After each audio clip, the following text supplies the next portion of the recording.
আজকে আমরা আলোচনা করব কোন পাপের কারণে কোন গজব আল্লাহ নাজিল করে। আমাদের দেশের সাথে দেখি মেলে কিনা। যদি মিলে যায় আশা করছি ওই সমস্ত অপরাধগুলো আমরা মাইনাস করার চেষ্টা করব ইনশাআল্লাহ। আলোচনার বিষয় কোন পাপের কারণে কোন গজব আল্লাহ নাজিল করে। কোরআনের কোন আয়াত থেকে কথা যদি কেউ বোঝার চেষ্টা করে, নবীজি বলেন ও যদি ওই আয়াতের উপরে আমল নাও করে তাও 500 রাকাত নফল নামাজের সওয়াব হয়। আপনি 2 রাকাত নফল নামাজে পড়েন কিনা সন্দেহ, 500 রাকাত নফল নামাজের সওয়াব হবে। এই কথা শোনার পরে আমাদের আখিরাতের চিন্তা যাদের আছে তারা তো স্থির হয়ে যাওয়া দরকার। উসওয়াতুন হাসানা এর শব্দ আল্লাহ দুনিয়ার কাউকে দেননি। এই জন্য সত্যের মাপকাঠি মানদণ্ড এই পৃথিবীতে একমাত্র একজন বিশ্বনবী মুহাম্মদ রাসূলুল্লাহ। দুনিয়াতে আর কেউ সত্যের মানদণ্ড হিসাবে গণ্য নয়। তারপরেও তিনি রাসূলুল্লাহ হিসাবে গণ্য হয়েছিলেন 5 বছর বয়সে, 10 বছর বয়সে না। তিনি রাসূলুল্লাহ হয়েছিলেন কত বছর বয়সে? 40 বছর বয়সে। যে জিনিস পেয়ে তিনি রাসূল হলেন তার নাম কোরআন। তার নাম কি? কোরআনে কারীম নাজিল হওয়ার আগ পর্যন্ত তিনি মুহাম্মদ ইবনে আব্দুল্লাহ হিসাবে পরিগণিত ছিলেন এলাকাতে। তার চরিত্রের সার্টিফিকেট দেওয়া হিসাবে মানুষেরা হয়তো তাকে বলতো যে আপনি আল আমিন, আস সাদিক, এই সমস্ত নামগুলো, কিন্তু রাসূলুল্লাহ কেউ বলতো না। রাসূলুল্লাহ হওয়ার আগে 17 বছর বয়সে একটা সংগঠন বানিয়েছিলেন হিলফুল ফুজুল, শান্তির সংঘ। এই 17 থেকে 40 বছর 23 বছর একাধারে চেষ্টা চালালেন দেখি দুনিয়াতে শান্তি প্রতিষ্ঠা করা যায় কিনা। যেহেতু আল্লাহর নির্দেশ এবং কোরআনের নির্দেশ আসে না, এই জন্যে 23 বছরে কাঙ্ক্ষিত মানের শান্তি তিনি প্রতিষ্ঠা করতে পারেননি। একই মানুষ 40 বছরে কোরআনে কারীম পেলেন, 63 বছরে দুনিয়া থেকে বিদায় নিলেন। এইটাও 23, এটাও কত? আগের 23-এর ফল 0, পরের 23-এ তিনি লক্ষ লক্ষ মানুষ হাজির করেছিলেন এই কোরআনের পতাকা তোলে। কথা বলে না কেন? এমনকি শেষ ভাষণ যেদিন দিচ্ছিলেন তার ভাষণ ছিল মাত্র 27 মিনিট। বিদায় হজের ভাষণ কয় মিনিট? আর আমাদের নাকি 2-3 ঘন্টা ছাড়া ওয়াজই সাটে না, কারণ আমাদের কথার ভেতরে তো কোনো অর্থ নেই। নবীজির প্রতিটি কথার ভেতরে লক্ষ লক্ষ কথা লুকিয়ে থাকতো। সুবহানাল্লাহ বলে। যেন আমরা কথা বলবো অল্প, তাৎপর্যপূর্ণ, গবেষণাপূর্ণ, এই সমস্ত কথাগুলো বলে মানুষ যেন চিন্তা ভাবনা করে। আল্লাহ রাব্বুল আলামিন বলেন ওয়ানজালনা ইলাইকাল যিকরা লিতুবায়্যিনা লিন-নাসি মা নুযিলা ইলাইহিম ওয়া লা'আল্লাহুম ইয়াতাফাক্কারুন। সূরা নাহলের 44 নম্বর আয়াতের শেষের দিকে আল্লাহ জানিয়েছেন, হে নবী, এই কিতাব, এই জিকির, এই আলোচনা আপনার কাছে আমি কেন দিলাম জানেন? আপনি জীবিত মানুষদের সামনে স্পষ্ট ব্যাখ্যা বিশ্লেষণ করে বোঝাবেন। আর যারা আপনার কথা শুনতে আসবে তাদের একটা দায়িত্ব দিলাম, তারা এই কথাগুলো শোনার পরে বাড়ি যেয়ে যেন চিন্তা ভাবনা করে। যেন এই মাহফিল প্রতিদিন হয় না, 1 বছর পরে মাত্র 4-5 ঘন্টার জন্য হচ্ছে, সেখানে আমার মাত্র 1 ঘন্টা 10-15 মিনিট। এই 1 ঘন্টা 10-15 মিনিটের ভেতরে যে কথাগুলো কোরআন থেকে, হাদিস থেকে গবেষণামূলক ভাবে আমরা বলার চেষ্টা চালাবো, আপনাদের উচিত হচ্ছে এই কথাগুলো নিয়ে আসলে আমাদের প্র্যাকটিক্যাল লাইফে চিন্তা ভাবনা করা। তাহলে নবীজির প্রথম 23 বছরে ফল 0, পরের 23 বছরে তিনি হিরো বানিয়েছিলেন হযরতে ওমরের মতো, আবু বকরের মতো। এমনকি তার সামনে যখন বিদায় হসে 27 মিনিটের বক্তব্যের সময় মানুষ ছিল তার সামনে প্রায় 1,14,000। কয়জন? 1,14,000 মানুষের সামনে শেষ ভাষণ দেওয়ার সময় নবীজি বলেছিলেন, তারাক্তু ফীকুম আমরাইন, আমি 2টি জিনিস তোমাদের জন্য রেখে গেলাম। লান তাদিল্লু, তাবদিল্লু মুজারি বর্তমান ভবিষ্যৎ, প্রেজেন্ট ফিউচার, এর আগে লান এসেছে। আরবি গ্রামার অনুযায়ী কথাটার অর্থ দাঁড়ায় কখনোই তোমরা পথ ভ্রান্ত হবে না, পথ ভ্রষ্ট হবে না, লাঞ্ছিত হবে না। এমনকি এ কথার ভেতরে না খেয়ে থাকবে না, এ কথা আছে। তাবদিল্লু শব্দের প্রায় 33টা অর্থ আমি পেয়েছি। লাঞ্ছিত হবে না, না খেয়ে থাকবে না, মায়ের খাবে না, অপমান হবে না, দুনিয়ায় মাথা উঁচু করে তোমরা বাঁচতে পারবে। সে যে দুইটা জিনিস রাখলাম, লান তাদিল্লু মান তামাসাকতুম বিহিমা কিতাবাল্লাহ ওয়া সুন্নাতু রাসূলি। এক নম্বরে তোমাদের জন্য আমি আল্লাহর কিতাব কোরআনে কারীম রেখে গেলাম, দুই নম্বরে আমার সুন্নাহ, আমার আদর্শ রাখলাম। জোরে বলেন সুবহানাল্লাহ। আমার মুসলমান ভাইরা, কথাগুলো খেয়াল করে শোনেন। 1,14,000 মানুষ তার সামনে, বিশ্ব নবীর ডান দিকে হযরতে আবু বকর, বাম দিকে ওমরের মতো মানুষ বসা ছিল। জাবালে রহমত, যেই পাহাড়ের উপরে তিনি দাঁড়িয়ে এই কথাগুলো বলছিলেন, আমি নিজে উঠেছিলাম ওই পাহাড়ে। বিশ্ব নবীর এই পাহাড়ের পাদদেশে 1,14,000 মানুষ দাঁড়িয়ে আছে। নবীজি কিন্তু হযরতে আবু বকরের নাম বলেননি, ওমরের নাম বলেননি। যে এই যে দুইজন আমার পাশে বসে আছে, এরা দুইজন এই জান্নাতি। এরা দুইজন কি জান্নাতি? 10 জন মানুষকে জীবিত অবস্থায় যে জান্নাতের গ্যারান্টি দেওয়া হয়েছিল, তার ভেতরে এই দুইজনের নাম আছে না নেই?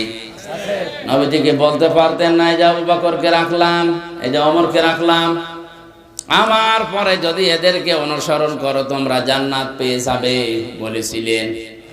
বলেন বলেন না। আমি জান্নাতের দিকে যাচ্ছি, আসো আমার সাথে, তোমাদের জান্নাতে নিয়ে যাব, এই কথা শুধু নবীজি একবার বলেছিলেন বদরের ময়দানে যাবার সময়। তিনি বলেছিলেন আমি জান্নাতের দিকে যাচ্ছি, যার প্রশস্ততা আকাশ আর জমিনের চাইতেও বিস্তৃত। কে তোমরা জান্নাতে যাব, আসো আজ আমার সাথে। নবীজি বলেন ওই দিন আমার সাথে যারা যোগ দিয়েছিল, যারা শহীদ হয়েছিল, পরেও যারা মারা গেছে, প্রত্যেকেই জান্নাতি। জোরে বলেন আল্লাহু আকবার। এর ভেতরে স্পেশাল ভাবে যে 10 জন মানুষের নাম আমরা হাদিসে জানি, তার ভেতরে আবু বকর আছে, ওমর আছে। কথা বলেন ঠিক কিনা? এত বড় বড় পাওয়ারফুল নবী, পাওয়ারফুল মানুষ যারা, যাদের জান্নাত দরজা ডাকতে থাকবে। হযরতে আবু বকরের জীবনীতে আছে জান্নাতের প্রতিটা দরজা তাকে পাওয়ার জন্য আকাঙ্ক্ষা পেশ করবে, আসেন আমার দিকে। হযরতে ওমরের ব্যাপারে আছে আকাশের তারকারাজি, কেউ যদি গণনা করা শুরু করে একদিন শেষ হয়ে যাবে। হযরতে ওমর যে নেকির কাজ দুনিয়ায় করেছিলেন, 26 বছর বয়সে মুসলমান হওয়ার পর যে কয়দিনই বেঁচে ছিলেন, মাত্র এই কয়েক বছরে তিনি এত বেশি নেকির কাজে আঞ্জাম দিয়েছেন, কিয়ামত পর্যন্ত কেউ যদি ওমরের নেকি গণনা করে শেষ হবে না। মাথায় যাদের মগজ আছে চিন্তা করেন তো, যে মানুষগুলো সামনে পেছনে বসে আছে, এই মানুষগুলোকে নবীজি নাম ধরে বলতে পারলেন না কেন? যে এদেরকে রেখে গেলাম, এদের মেনে নিলেই জান্নাত পেয়ে যাবে। এ কথা বলেননি এই কারণে, এই কারণ নবী ছাড়া কারো ঈমান নিরাপদ না। যে কোনো সময় মানুষকে শয়তান বেঈমান করে ফেলতে পারে। নবীজি নবীদেরকেও শয়তান ধোঁকা দিয়েছে, কিন্তু আল্লাহ নিজে স্পেশাল ভাবে তাদেরকে বাঁচিয়েছেন। তাদের কথা আলাদা, বাকি পৃথিবীর কাউকে কারো নিরাপদ না ঈমান। হযরত ওমর নিজেই বলতেন মাঝে মাঝে, এ হুযায়ফা ইবনুল ইয়ামিনকে ডাক দিয়ে, এ হুযায়ফা, তুমি তো নবীজির গোপন কথাগুলো তোমার কাছে সব বলতো, তুমি একটু ইন্তেকালের আগে যে লিস্ট দিয়ে গেছে নবীজি, যে মদিনায় মুনাফিক অমুক অমুক আছে, ওই লিস্টের ভেতরে দেখো তো আমার নামটা আছে কিনা। হযরতে হুযায়ফা ডাক দিয়ে বলে, খলিফাতুল মুসলিমিন, আমিরুল মুমিনিন, কি বলেন আপনি? জান্নাতের গ্যারান্টি দিয়েছে নবীজি নিজে আপনাকে। আর আপনি বলেন আপনার নাম মুনাফিকের খাতায় আমি দেখবো, এ কেমন কথা? হযরত ওমর চোখের পানি ফেলে দিয়ে বলেন, ভাই হুযায়ফা, আমি নবীজির কাছেই শুনেছি দুনিয়াতে কারো ঈমান নিরাপদ না মরণের আগ পর্যন্ত। আমি এখনো পর্যন্ত জানি না আমি নিরাপদে ঈমান নিয়ে মরতে পারবো কিনা। এই জন্য অন্তত দেখো মুনাফিকের যে লিস্ট আছে ওর ভেতরে আমার নামটা আছে কিনা। যদি থাকে আমি এখনো মরণের আগে তওবা করে ফিরে আসতে পারবো।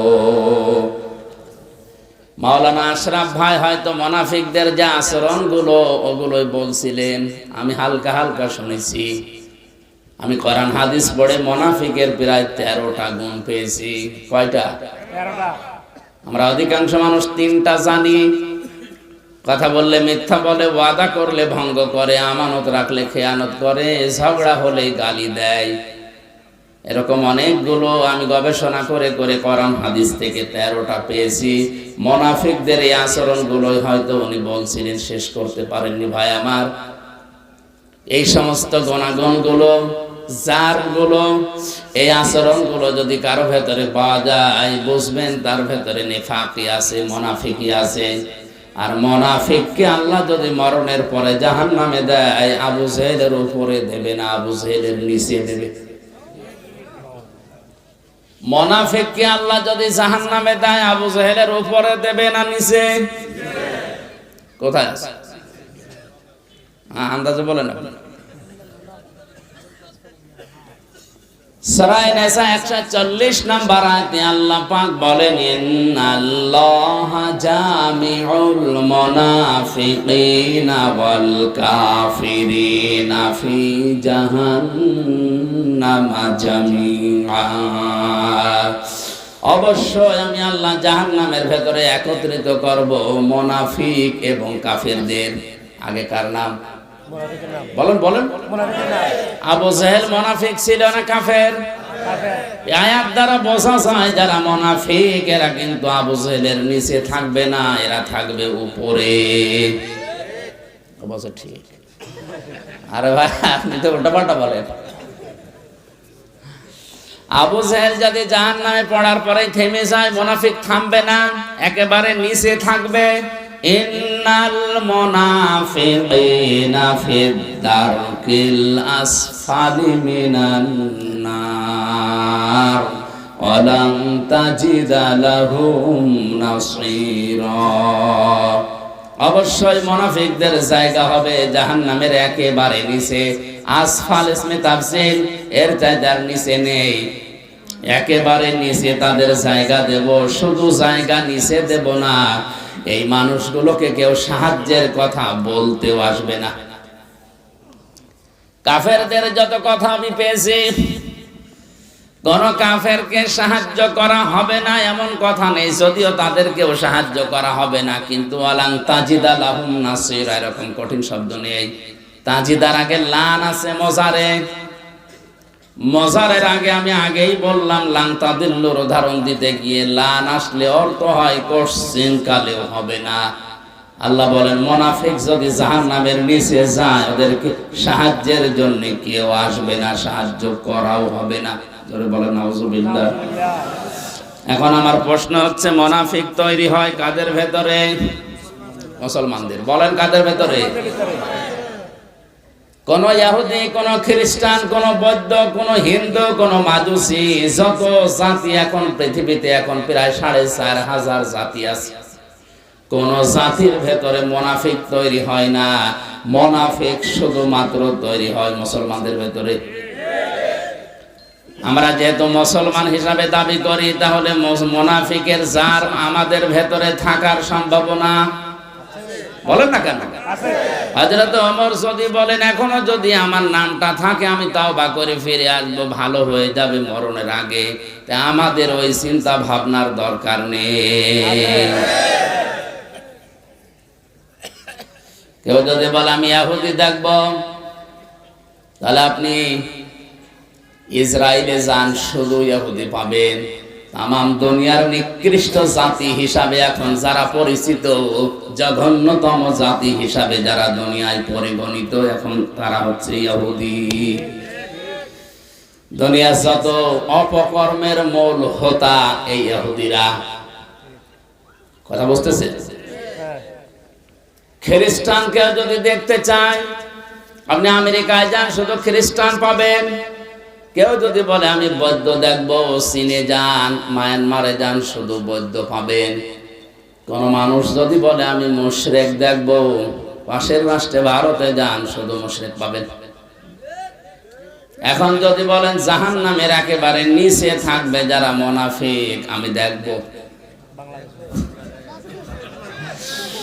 এই দেশে পাঠানো লাগবে, কারণ দেশে ৯৬% মুসলমান। মুনাফিক এই দেশে থাকার সম্ভাবনা আছে না নেই? মুনাফিকদের ১৩টা আচরণের ভেতরে ১১ নম্বরে আমি পেয়েছি, ওদের সব সহ্য হয়, আল্লাহর কোরআনের কথা সহ্য হয় না। কোরআনে কারীম জানিয়েছে, ওয়াইদা কিলা লাহুম তাআলাউ ইলা মা আনজালাল্লাহু ওয়া ইলার রাসূলি রাআইতাল মুনাফিকিনা ইয়াসুদ্দুনা আনকা সুদুদা। সূরা নিসার ৬১ নম্বর আয়াতে আছে, আল্লাহ পাক বলেন, হে নবী, যখন আপনি মানুষদেরকে বলবেন আসো আল্লাহ এবং রাসূলের আদেশের দিকে আসো, রাআইতাল মুনাফিকিনা, আপনি দেখতে পাবেন মুনাফিক যারা ইয়াসুদ্দুনা আনকা সুদুদা, আল্লাহ এবং রাসূলের আইনের কথা, আদর্শের কথা বলা মাত্রই তারা আস্তে করে পেছন দিক থেকে কেটে পড়বে। হয়তো বিভিন্ন নাম দিয়ে তারা কাটবে। কিছু কিছু মানুষ বলবে এটা রাজনীতি। আজ দেশে বলে না, আল্লাহর আইনের কথা বলতে গেলে, রাসূলের আদর্শের কথা সঠিকভাবে তুলে ধরতে গেলে বলে এটা রাজনীতি, এ ওয়াজ হচ্ছে না, আস্তে করে চলে যায়। আপনি বলেন ১৫০০ বছর আগে সূরা নিসার ৬১ নম্বর আয়াতে আল্লাহ যা যা বলেছে বাংলাদেশের সাথে এখন মিলে যাচ্ছে। আমার তো মনে হয় আমি যে কথা বলছি এখন খাপের খাপ, মুনতাজের খাপ মিলে যাচ্ছে না? মুনাফিক দেশে এখন আছে। আল্লাহর আইনের কথা বললে এর কাছে রাজনীতি মনে হয়, রাসূলের আদর্শের কথা বললে, রাসূলের বিচার ব্যবস্থার কথা বললে এর কাছে রাজনীতি মনে হয়। বলে এটা আমাদের সংবিধানের বাইরের কথা। পৃথিবীর সবচেয়ে বড় সংবিধান আল্লাহর কোরআন। وَكَذَلِكَ أَنزَلْنَاهُ حُكْمًا عَرَبِيًّا وَلَئِنِ اتَّبَعْتَ أَهْوَاءَهُمْ بَعْدَ الَّذِي جَاءَكَ مِنَ الْعِلْمِ مَا لَكَ مِنَ اللَّهِ مِنْ وَلِيٍّ وَلَا وَاقٍ। আল্লাহু আকবার। সূরা রদের ভেতরে আল্লাহ পাক জানিয়েছেন, হে নবী, এই কোরআনকে আমি আল্লাহ দুনিয়ায় সংবিধান করে নাজিল করলাম। এইটা বাদ দিয়ে কোনো মানুষ যদি মন মস্তিষ্কের তৈরি করা মন মতো আইন কানুন নিয়ম নীতি বানিয়ে পরিবার সমাজ চালাতে চায়, সে কাউকে সাহায্যকারী হিসাবে পাবে না। সরি বলেন নাউজুবিল্লাহ। এই জন্য আমাদের উচিত হচ্ছে, আমরা যেহেতু মুসলিম, আমাদের একমাত্র আদর্শ হওয়ার কথা যার নাম বলেছি উসওয়াতুন হাসানা, দুনিয়ায় কেউ না, মুহাম্মাদুর রাসূলুল্লাহ। আমার আলোচনার বিষয় বলেছিলেন কোন পাপে কোন গজব। জবান খুলে কোরআনের সোনালী আয়াত সূরা রুম ৪১ নম্বর আয়াতটা পড়েছি।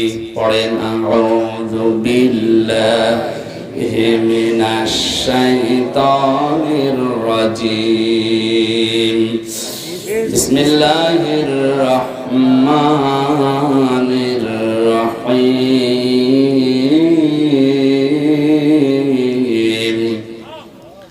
যাহারাল ফাসাদু ফিল বাররি ওয়াল বাহরি বিমা কাসাবাত أيدي الناس ليذيقهم بعض الذي عملوا لعلهم يرجعون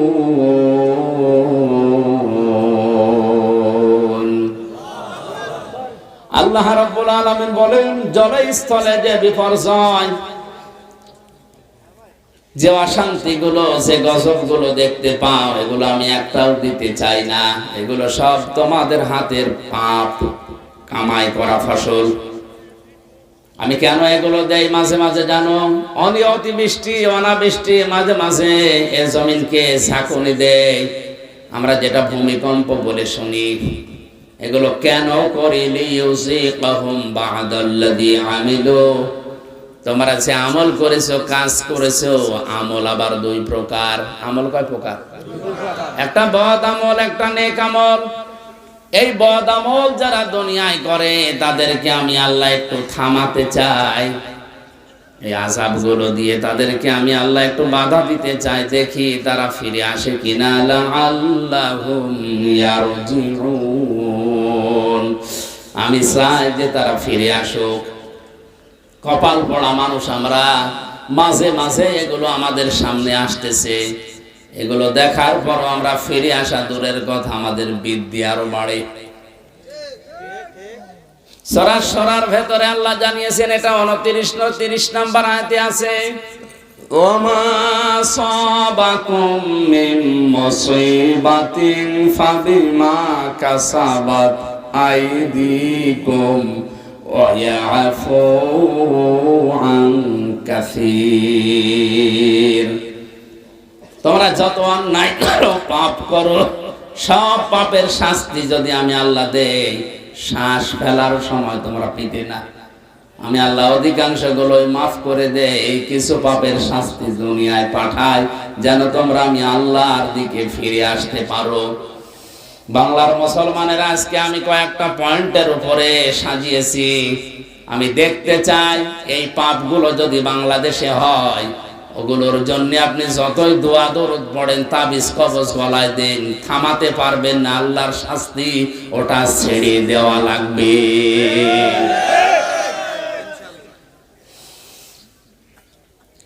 কোরআনে কারিমে সূরা আনকাবুত আয়াত নাম্বার 40-41, ফাকুল্লান আখাযনা বিযামবিহি ফামিনহুম মান আরসালনা আলাইহি হাসিবা ওয়া মিনহুম মান আখাযাতুহুস সাইহাতু ওয়া মিনহুম মান খাসাফনা বিহিল আরদা ওয়া মিনহুম মান আগরাকনা وما كان الله ليظلمهم ولكن كانوا أنفسهم يظلمون سبحان الله والحمد لله لا إله إلا الله سبحان الله والحمد لله لا إله إلا الله محمد رسول الله। আয়াত বুঝতে কষ্ট হচ্ছে? আল্লাহ রাব্বুল আলামিন বলেন, যুগে যুগে বহু মানুষকে আমি তাদের পাপের জন্য পাকড়াও করেছিলাম। কাউকে আমি ঝঞ্ঝা নামক বৃষ্টি দিয়ে, পাথরের বৃষ্টি দিয়ে, কাউকে ডুবিয়ে, কাউকে পানি দিয়ে, জলোচ্ছ্বাস দিয়ে দুনিয়া থেকে আমি তাদেরকে বিদায় করে দিয়েছি। কাউকে জমিনের ভেতরে গেড়ে দিয়েছি। আমি কারো উপরে আল্লাহ জুলুম করি না, মানুষ নিজেরাই নিজেদের উপরে জুলুম করে। কথা বলেন ঠিক কিনা? আমি প্রথম বলেছিলাম আল্লাহর বিচার ব্যবস্থা 3 প্রকার। 1 নম্বরে আল্লাহ জুলুম করে না, এক কথা বলে না কেন? 2 নম্বরে আল্লাহ ন্যায় বিচার করলে কেউ বাঁচবে না। 3 নম্বরে কেউ বাঁচতে চাইলে আল্লাহর রহমত লাগবে। এইজন্য আল্লাহ বিচার করেন না। 2 নম্বরে আমার আল্লাহ ন্যায় বিচার করলে কেউ বাঁচতে পারবে না। 3 নম্বরে কেউ বাঁচতে চাইলে আল্লাহর ক্ষমা পাওয়া লাগবে। যে সমস্ত পাপের জন্য আল্লাহ তাদেরকে ধরেছিলেন, দেখি ওই পাপগুলো এখন বাংলাদেশে আছে কিনা। আল্লাহ রাব্বুল আলামিন বলেন, ওয়াইলা মাদিয়ানা খাহুম শুআইবা ক্বালা ইয়া কওমি ইবুদুল্লাহা মা লাকুম মিন ইলাহিন গায়রু قد جاءتكم بينة من ربكم فأوفوا الكيل والميزان ولا تبخسوا الناس أشياءهم ولا تفسدوا في الأرض بعد إصلاحها ذلكم خير لكم إن كنتم مؤمنين الله أكبر। আমি শুআইবকে পাঠিয়েছিলাম মাদিয়ান শহরে তার ভাইদের কাছে। এ কোরআনে অনেকগুলো নবীর দাওয়াতি সিস্টেম দেওয়া আছে, তারা দাওয়াত দিত এই কায়দায়, এই পদ্ধতিতে। এখানে শুআইব আলাইহিস সালামের নাম দিয়ে আল্লাহ কিছু শিক্ষা দিতে চেয়েছেন। একটু ভালো করে শুনুন। হযরতে শুআইব আলাইহিস সালামকে মাদায়ান শহরে তার ভাইদের কাছে আল্লাহ পাঠিয়ে বললেন, তুমি দাওয়াত দাও, হে আমার জাতির লোকেরা, আল্লাহ বাদে কোনো মাবুদ নেই, ইলাহ নেই, ইবাদত পাওয়ার যোগ্যতা কারো নেই। আমরা যারা সত্যি নবীদের উত্তরসূরি দাবি করছি, আল্লাহর কসম আমরাও কিন্তু এই কথাই আপনার কাছে বলছি। আল্লাহ ছাড়া ইবাদত পাওয়ার যোগ্যতা কারো নাই। এই জন্য সহজ ভাবে বলি, লা ইলাহা ইল্লাল্লাহ, আল্লাহ বাদে ইবাদত পাওয়ার যোগ্যতা, উপাস্য হওয়ার যোগ্যতা দুনিয়ায় আর কারো নেই। এই কথা বললেই হিন্দুরা রাগ করে, কারণ ওদের দেবতা একটা দুইটা না, কয়টা? 33 কোটি। ওদের দেবতা 33 কোটি। এই জন্য ওদের রাগ হবে। আল্লাহ ছাড়া ইবাদত পাওয়ার, উপাসনা পাওয়ার যোগ্যতার কারণে কথা বললে ইহুদির মন আপনি পাবেন না, খ্রিস্টানের মন আপনি পাবেন না। ওয়ালান তারদা আনকাল ইয়াহুদ ওয়ালান নাসারা হাত্তা তাত্তাবিআ মিল্লাতাহুম কুল ইন্না হুদাল্লাহি হুয়াল হুদা। হে নবী, কখনো ওরা আপনার পদে ইহুদি খ্রিস্টানরা রাজি হবে না যতক্ষণ আপনি তাদের যে ধর্ম অনুসরণ না করবেন। ওদের ধর্মে খোদা কয়জন? 33 কোটি। কারো 3 জন, কারো 2 জন। বিভিন্ন জিনিসকে তারা খোদা হিসাবে মেনে নিয়েছে, উপাস্য হিসাবে ইবাদত পাওয়ার যোগ্যতা তারা ভাগ ভাগ করে দিয়েছে। একমাত্র জাতি মুসলিম। 175 কোটি মানুষের ভেতরে হয়তো ভুল ত্রুটি থাকতে পারে, কিন্তু লা ইলাহা ইল্লাল্লাহর ব্যাপারে কোনো পার্থক্য আমাদের নেই। আমরা মনে প্রাণে বিশ্বাস করি, এ কথা কাজে লাগাতে চাই। আল্লাহ ছাড়া ইবাদত পাওয়ার যোগ্যতা কারো নাই, উপাসনা পাওয়ার যোগ্যতা কারো নাই। কারণ নবীদের দাওয়াত এইটাই ছিল, ইয়া কওমি ইবুদুল্লাহ মা লাকুম মিন ইলাহিন গায়রু, আল্লাহর ইবাদত করো কারণ তিনি ছাড়া কোনো ইলাহ নেই। এরপরেই হযরতে শুআইব আলাইহিস সালাম তার জাতির লোকের কাছে যেই মেসেজটা দিয়েছেন, নবীদের দাওয়াতি পদ্ধতি আপনাকে আমি বলছি। ক্বাদ জাআতকুম বাইয়িনাতুম মির রাব্বিকুম, অবশ্যই তোমাদের রবের পক্ষ থেকে তোমাদের কাছে স্পষ্ট দলিল, প্রমাণ, নিয়ম নীতি, আইন কানুন এসেছে। সে আইনের ভেতরে 2টা কথা এখানে আল্লাহ পাক দিয়েছেন, ফাউফুল কাইলা ওয়াল মিজানা ওয়ালা তাবখাসুন নাসা আশিয়াআহুম। 1 নম্বরে তোমরা ওজনে কম বেশি করবে না। কিসে? সবাই বলেন। এই ওজন বলতে শুধু দাড়ি পাল্লার ওজন। এখন তো অনেকে দাড়ি পাল্লায় তুলে দেওয়ার চিন্তা আছে। হাইকোর্টের সামনে বিশাল একটা দাড়ি পাল্লা টাঙানো আছে, দুই দিকের মাপই সমান। এটা দ্বারা দেশের জনগণকে বোঝানো হচ্ছে যে ন্যায় বিচার ছাড়া এখানে কিছু চলে না। দাড়ি পাল্লা মানে কি?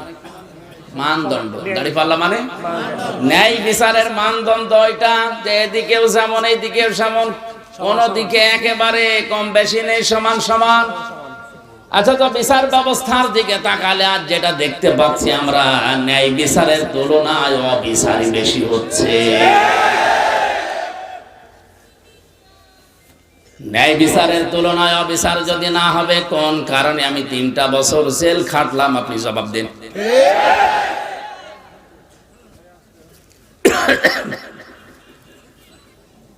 হযরতে শুআয়ব ডাক দিয়ে বলেছিলেন, আমার জাতির লোকেরা তোমরা এই পাপটা ছেড়ে দাও, ওজনে কম বেশি করবা না। কারণ এই পৃথিবীতে আল্লাহ যত মানুষকে লানত দিয়েছেন, বরদোয়া দিয়েছেন, তার পয়লা নম্বরে তারা। ওয়াইলুল লিল মুতাফফিফিনাল্লাযীনা ইযা তালু আলান নাসি ইস্তাওফুন ওয়া ইযা কালুহুম আও ওয়াসানুহুম ইখসিরুন। ধ্বংস হয়ে যাক, বরবাদ হয়ে যাক, আমি আল্লাহর লানত ওই মানুষগুলোর উপরে যারা ওজনে কম বেশি করে। কিসে? বলেন বলেন। এই ওজন বলতে যারা দোকানদার তারা না। এই যে এইটাও, এই যে মঞ্চটা, এই যে মেম্বারটা, এটা হক কথা বলার জায়গা। এখানে বসে যারা সঠিক কথাগুলো বলতে চায় না, তারাও কম বেশি করছে। প্রাইমারি স্কুল থেকে বিশ্ববিদ্যালয় পর্যন্ত যারা শিক্ষকতা করছেন, এটা যেহেতু রেকর্ড হচ্ছে, কালকে তামাম দুনিয়ায় ছড়াবে। আমার বিশ্ববিদ্যালয়ের স্যাররা অনেকে মন খারাপ করে, আমি জানি। আল্লাহর কসম, শিক্ষক যারা আমার মাথার তাজ, আপনাদেরকে আমি ভালোবাসি। আমি কোরআন আপনাদের কাছেই পড়েছি, যতটুকু আমি বুঝেছি। আপনারা ওইভাবে বোঝেন না কেন? প্রাইমারি থেকে বিশ্ববিদ্যালয় স্যার পর্যন্ত যে যতটুকু পেয়েছে, ওজনে কম বেশি করা মানে নেওয়ার সময় বেশি নেয়, দেওয়ার সময়। এদের প্রতি লানত কার? এই কথা বলা লাগবে, লানত কার? বিশ্ববিদ্যালয় স্যার হওয়ার জন্য কত জ্ঞান লাগে, এটা আমি নিজে অনার্স মাস্টার্স করতে গিয়ে দেখেছি। একজন ডক্টর 45 থেকে 50 মিনিটের একটা ক্লাস নেয়, কমপক্ষে 40-50টা বইয়ের রেফারেন্স তার দেওয়া লাগে। কারণ সামনে যারা বসে আছে ওরা গরু ছাগল না, সব মেধাবী। বিশ্ববিদ্যালয়ে গরু ছাগল চান্স পায়? বাংলাদেশের মেধা যাদের বেশি তারাই ওখানে যায়, আর তাদের সামনে বসে 40-45 মিনিট আপনি বক্তব্য দেবেন। সলিমদ্দির মতো না, কোনো কনসার্ট না, এক টান দিয়ে দিলাম, একটা দুলিয়ে দিলাম, হয়ে গেল না। অন্তত বিশ্ববিদ্যালয়ে যারা ক্লাসের মতো ক্লাস নেয়, তাদের 40-50টা বইয়ের রেফারেন্স দেওয়া লাগে। কারণ আমরা জানি ভার্সিটিতে কোনো বই ওইভাবে নেই। স্যারদের লেকচার গুলো থেকে লাইব্রেরিতে হাজার হাজার বই আছে, ওখান থেকে বাছাই করে প্রশ্নের উত্তর তৈরি করা লাগে। এই যে স্যাররা এই পর্যায়ে যেতে তাদের কত মেহনত করা লেগেছে, তারাও তাদের শিক্ষকের কাছ থেকে কত কিছু পেয়েছে। নেওয়ার সময় তারা তো ঠিক মতোই নিয়েছে, কিন্তু দেওয়ার সময় অধিকাংশ স্যাররা আমাদেরকে ওইভাবে দিতে চায় না। আজ প্রাইমারি থেকে আপনি তাকান, মাদ্রাসা বলেন, স্কুল বলেন, কলেজ বলেন, ভার্সিটি বলেন, সব জায়গায় ক্লাসে 45 মিনিটে যেটা দেওয়ার কথা ওইটা ঠিক মতো দেয় না। বলে প্রাইভেট করা, কোচিং করা লাগবে। এটা আপনি নেওয়ার সময় ঠিক মতো নিয়েছিলেন, দেওয়ার সময় ঠিক মতো দিলেন না, এইটাই ওয়াইলুল লিল মুতাফফিফিন। আপনি তো নেওয়ার সময় ঠিক মতোই নিয়েছিলেন, যদি ওইভাবে দিতেন আমার আর প্রাইভেট পড়া লাগতো না, কোচিং করা লাগতো না। মনে হয় বেশি বলে ফেললাম। এইটাই চলছে অধিকাংশ ভার্সিটির স্যাররা, এই রাজশাহী বলেন, কুষ্টিয়া বলেন, বরিশাল বলেন, চট্টগ্রাম বলেন, এই সমস্ত জায়গা থেকে ঢাকায় যে প্রাইভেট ভার্সিটিতে ক্লাস নেয়। তো সরকার আপনারা যেখানে রেখেছে এই জায়গায় আপনি যতগুলো টুকু পেয়েছিলেন ওইটা ডেলিভারি দিতে পারেন না। হযরতে শুআয়ব নবী এই কথা তার জাতির কাছে বললেন যে তোমরা ওজনে কম বেশি করবা না। আলা তাবখাসুন নাসা আশিয়া, এক একটা শব্দের ভেতরে লক্ষ লক্ষ কথা এরকম পয়েন্ট আকারে আছে, যত টানবে তত বের হবে। আমার শরীরের দিকে, গলার দিকে, আরে ঘড়ির দিকে তাকে আমি খুব তাড়াতাড়ি করছি। ওয়ালা তাবখাসুন নাসা আশিয়াহুম ওয়ালা তুফসিদু ফিল আরদি বা'দা ইসলাহিহা। দ্বিতীয় নম্বরে দুনিয়াতে শান্ত হয়ে যাওয়ার পরে অশান্তি করার জন্য পায় তারা করবা না, যেটা সবচাইতে বেশি চলছে এই বাংলাদেশে। যালিকুম খায়রুল লাকুম, এইটাই ভালো কাজ। ইন কুনতুম মুমিনিন, যদি মুমিন বলে দাবি করে থাকো, ওজনে কম বেশি করা আজকে থেকেই বন্ধ করা লাগবে। এই ওজনে কম বেশি মানে খাদ্যে ভেজাল দেওয়া আছে, এই কথা বলেন না কেন? আজ হাজারো মানুষ নিজের সন্তান, নিজের বউ, নিজের মা যেগুলো খাবে ওগুলোতে ফরমালিন দেয় না, বিষও দেয় না, ঔষধও দেয় না, ওগুলো দেয় শুধু তাদের যেগুলো অন্যরা খাবে। যারা ফরমালিন দিচ্ছেন, বিষ দিচ্ছেন, ঔষধ দিচ্ছেন, এগুলোর কারণে যে ফলগুলো তরতাজা দেখতে মনে হয়, ধোঁকা খেয়ে আমাদের মতো মানুষ আমরা কিনে নিয়ে আসি, আমাদের কিডনি নষ্ট হয়ে যায়। এক কথা বলেন, এগুলো যারা করছেন ওই ব্যবসায়ীরা, আপনার দ্বারা আমার কিডনি, আমার হার্ট, আমার মস্তিষ্ক নষ্ট হয়ে যাচ্ছে। আপনি মানুষ হত্যা করার গুনাহ কামাই করছেন, আপনার উপরে আল্লাহর লানত, আল্লাহর বরদোয়া। ও বাংলার মুসলমানেরা, আল্লাহ যদি কাউকে বরদোয়া দেয় বলে করে কি আর বাঁচাবে? এই মুহূর্ত থেকে ওজনে কম বেশি করা, খাদ্যে ভেজাল দেওয়া বন্ধ করা লাগবে। দুনিয়া বেশ শান্ত হয়ে যাওয়ার পরে অশান্তি তৈরি করার জন্য পায় তারা করবেন না, যদি মুমিন বলে দাবি করেন। এরপরে আরো দুইটা কথা তিনি বলেছিলেন, নাকি শেষ করে দেব? ওয়ালা তাকউদু বিকুল্লি সিরাতিন তুমিদুনা ওয়া তাসুদ্দুনা আন সাবিলিল্লাহ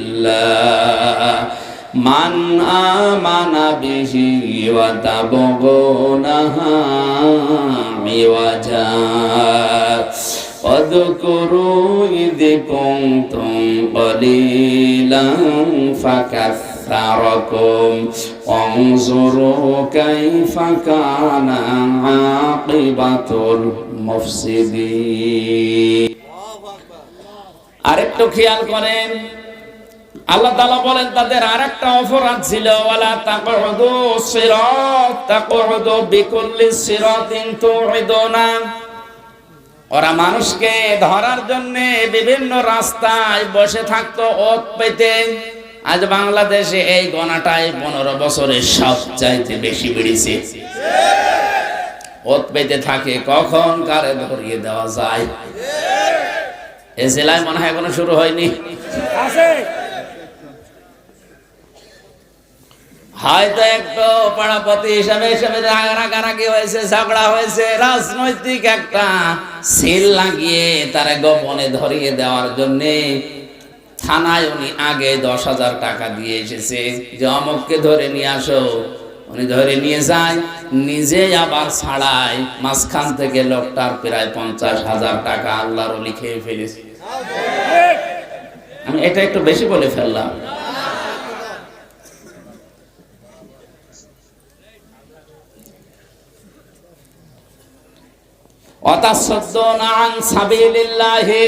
দুই নম্বরে তারা গোনা করতো, 4 নম্বর এটা, 4 নম্বরে তাদের অপরাধ ছিল এইটা, ওরা আল্লাহর রাস্তা থেকে মানুষকে সরিয়ে দেওয়ার জন্য বিভিন্ন কায়দা কৌশল কাজ কারবার করতো। এত কাছে মানুষ যাচ্ছে, কোনো অসুবিধা নেই। আল্লাহর দিকে, আল্লাহর পথের দিকে মানুষ আসলেই বাধা। এই গণাগুলোর জন্য আল্লাহ রাব্বুল আলামিন হযরত শুআয়ব আলাইহিস সালামের জাতির উপরে যে গজব নাযিল করেছিলেন, এখনো যদি কোনো মানুষ এই কাজ কারবার কোনো বন্ধ না করে, জমিনে ওজনে কম বেশি করা, খাদ্যে ভেজাল দেওয়া, দুনিয়া শান্ত হয়ে যাওয়ার পরে অশান্তি করার জন্য পায়তারা করে বেড়ানো, মানুষকে বিপদে ফেলার জন্য মোড়ে মোড়ে বসে থাকা, এ থোকায় থোকায় শব্দটা আছে। ওয়ালা তাকউদু বিকুল্লি সিরাতিন তুইদুনা ওয়া তাসুদ্দুনা আন সাবিলিল্লাহ। তোমরা বসে থেকো না মানুষকে ধরিয়ে দেওয়ার জন্য, বিপদে ফেলার জন্য, কোন রাস্তার মোড়ে মোড়ে গোপনে, কিচ্ছু জানে না, ঘরে ঘুমিয়ে আছে, চোখ খুলে দেখছে জেলখানায়। কি গো, তুই গাছ কেটেছিস, তুই গাড়িতে আগুন লাগিয়েছিস, অথচ কিচ্ছু জানে না। দু একদিন ঠিক ওইভাবে কেটে যাচ্ছে, চোখ খুলে আবার দেখছে বাড়িতে। কি গো, খোঁজ নিয়ে দেখা গেল বাড়ি থেকে প্রায় 2 লাখ টাকা চলে গেছে। এইটা যদি কেউ বন্ধ না করে, আমার আল্লাহ তাদের উপরে মাঝে মাঝে ভূমিকম্প দেয়। রানা ফেলা চাই এমনি ধসে পড়েনি। অনেকেই বলেছিল যে মনে হয় অনেকেই এ ধাক্কা দিয়ে ফেলে দিয়েছে। আরে ভাই, ধাক্কা দিয়ে বিল্ডিং ফেলে দেওয়া, আপনি ফেলে তো দেখি। 357টা বিল্ডিং এ ফাটল ধরেছে এবছরে। সারা বাংলাদেশের জরিপ, 357টার উপরে বিল্ডিং এ অলরেডি ফাটল ধরে গেছে। পানির স্তর গুলো, এই লেয়ার গুলো নেমে যাচ্ছে। قل أرأيتم إن أصبح ماؤكم غورا فمن يأتيكم بماء معين। হে নবী, আপনি ওদেরকে বলেন তো, আমি যদি পানির লেয়ার নিচে নামিয়ে দেই, দুনিয়ায় কে আছে তোদেরকে পানি দেবে? কে বলছে? আল্লাহ। এই জন্য আমাদের উচিত হচ্ছে এই অপরাধগুলো যারা করছে বন্ধ করি, নয়তো যতই দোয়া দরুদ পড়েন, তাবিজ কবজ লাগান, কাবার ইমাম এনে দোয়া করালো, ভূমিকম্প বন্ধ করতে পারবেন না। আসসালামু আলাইকুম ওয়া রাহমাতুল্লাহি ওয়া বারাকাতুহু। সম্মানিত ভিউয়ার্স, সকলে কেমন আছেন? আশা করি সকলেই ভালো আছেন আল্লাহর রহমতে। আমার আইডিতে সকলে সাবস্ক্রাইবার করে দিবেন নতুন নতুন ভিডিও পেতে এবং নতুন নতুন ওয়াচ পেতে। আমরা সকলে আইডিটি সাবস্ক্রাইবার করে পাশে থাকবো, বেল আইকনটি বাজিয়ে পাশে থাকবো। আর নতুন নতুন ওয়াচ পাওয়ার জন্য ওয়াচটি বেশি বেশি শেয়ার করব এবং কমেন্ট শেয়ার করে জানাবো যে ওয়াচটি কত সুন্দর হয়েছে। আশা করি সকলকে ধন্যবাদ। সকলে ভালো থাকবেন, আইডিটা সাবস্ক্রাইব করে পাশে থাকবেন, বেল আইকনটি বাজিয়ে। সকলকে ধন্যবাদ। আসসালামু আলাইকুম ওয়া রাহমাতুল্লাহি ওয়া বারাকাতুহু।